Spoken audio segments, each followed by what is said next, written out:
চিন্তা করা যায় কি অবস্থা। ঠিক আছে ঠিক আছে, কাম সারা আজকে। কি অবস্থা,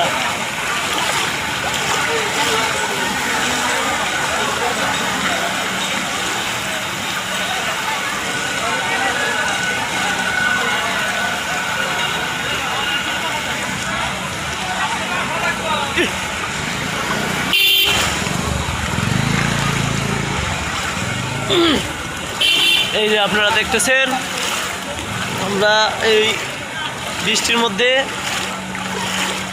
অফিস যাচ্ছি। আজকে প্রচুর বৃষ্টিতে দেখতে পাচ্ছেন আপনারা বন্যা প্লাবিত হয়ে গেছে, অবস্থা খারাপ, ভিজতে ভিজতে ডিউটি। ভাই অবস্থা খারাপ একদম, আজকে এই বৃষ্টির মধ্যে ডিউটি করতে যাচ্ছি।